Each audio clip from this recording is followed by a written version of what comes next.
Recentemente, em sua primeira entrevista do ano, cedida a jornalistas no Palácio do Planalto, o presidente Lula chegou a admitir que o seu governo não está indo bem e que o povo tem razão em criticar e que não há como a população falar bem do executivo se o governo não está entregando resultados satisfatórios. Eu dizia para o Pimenta, não se preocupe com pesquisa, porque o povo tem razão.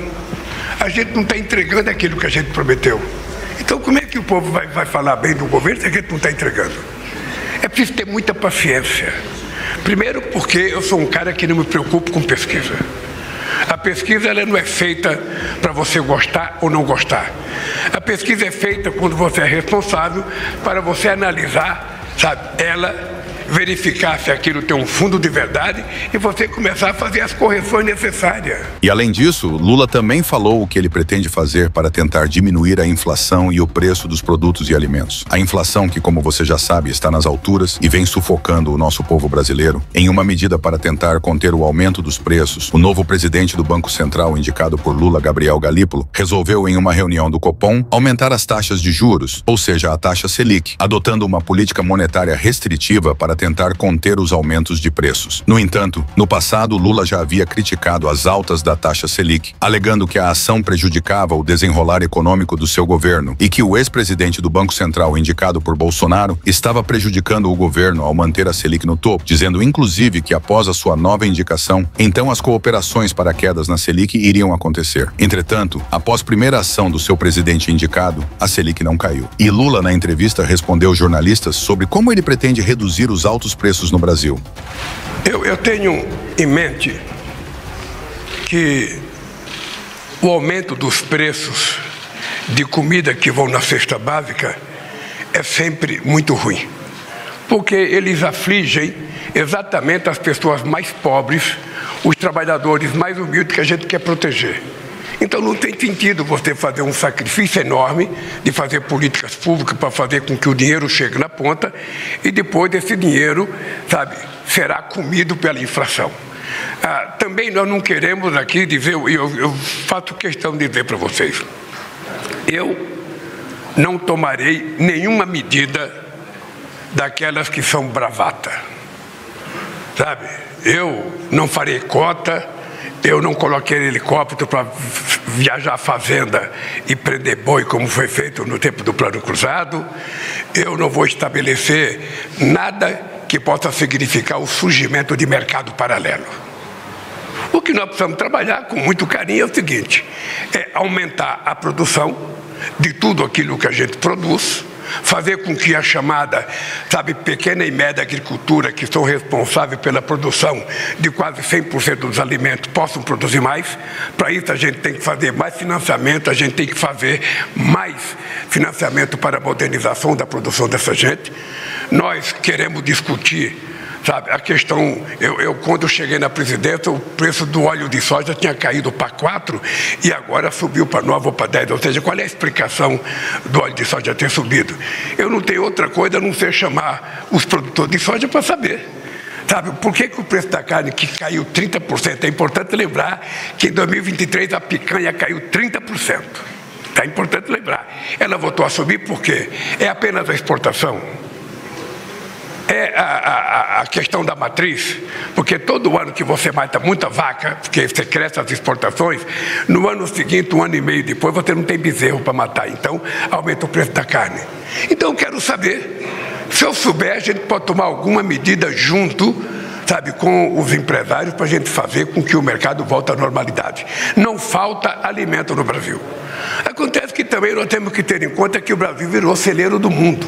Aquilo que a gente falava há 20 anos atrás, que parecia um sonho, demagogia, virou verdade. O Brasil virou o celeiro do mundo. Prova é que nós abrimos 300 mercados novos em 2 anos de governo. Além disso, 2025 é o ano mais importante para o governo de Lula e claramente o ano mais decisivo, dito que, como você já sabe, 2025 é o último ano em que Lula terá para trabalhar, dito que ano que vem nós teremos eleições presidenciais e ninguém sabe quem será o futuro presidente do Brasil dessa data em diante. No entanto, após a posse de Donald Trump nos Estados Unidos, a preocupação sobre a taxação de Trump sobre o Brasil é eminente iminente. E nessa mesma entrevista, Lula disse que caso Trump taxe o Brasil, então o Brasil irá taxar os Estados Unidos da mesma maneira. É muito simples. Se ele taxar os produtos brasileiros, haverá reciprocidade do Brasil em taxar os produtos brasileiros. Taxar os produtos que são exportados para os Estados Unidos é simples, não tem nenhuma dificuldade. Veja, eu já governei o Brasil com um presidente republicano, já governei com um presidente democrata, e a minha relação é sempre a mesma. A minha relação é uma relação de um Estado soberano com outro Estado soberano.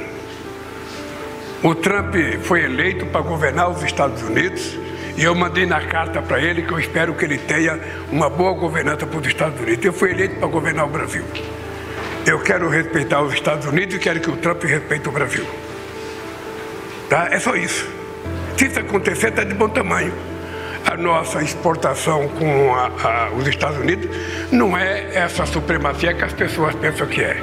Ele é superioritário com relação ao Brasil, é mais ou menos 40 a 45 bilhões, sabe? E nós, sabe, temos que procurar manter isso e melhorar. Da minha parte, o que eu quero é melhorar a nossa relação com os Estados Unidos, exportar mais se for necessário, importar mais se for necessário, e a gente manter a nossa relação, que é de 200 anos. Eu, sinceramente, é isso que eu penso, é isso que eu espero. Não me preocupo se ele vai brigar pela Groenlândia, se ele vai brigar pelo Golfo do México, se ele vai brigar pelo Canal do Panamá. Ele só tem que respeitar a soberania dos outros países. É isso. Ele foi eleito para governar os Estados Unidos da América do Norte. E os outros presidentes foram eleitos para governar os seus países. É isso, civilidade.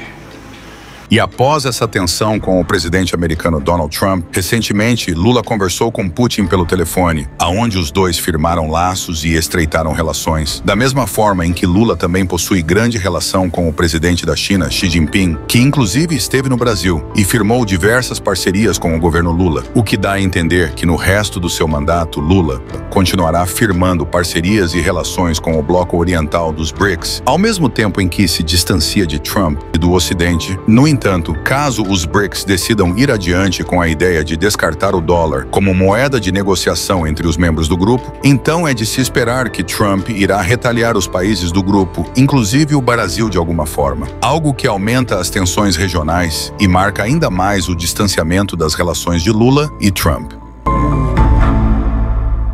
Mas o que você acha de tudo isso? Comente abaixo a sua opinião e aproveite e se inscreva no canal, porque aqui nós somos um veículo de mídia independente focado em trazer análises dos principais temas, para que dessa forma você se mantenha sempre informado e atualizado sobre tudo. E a única coisa que nós te pedimos em troca é o seu like e a sua inscrição. Então compartilha o vídeo e se inscreve no canal, porque em breve nós estaremos de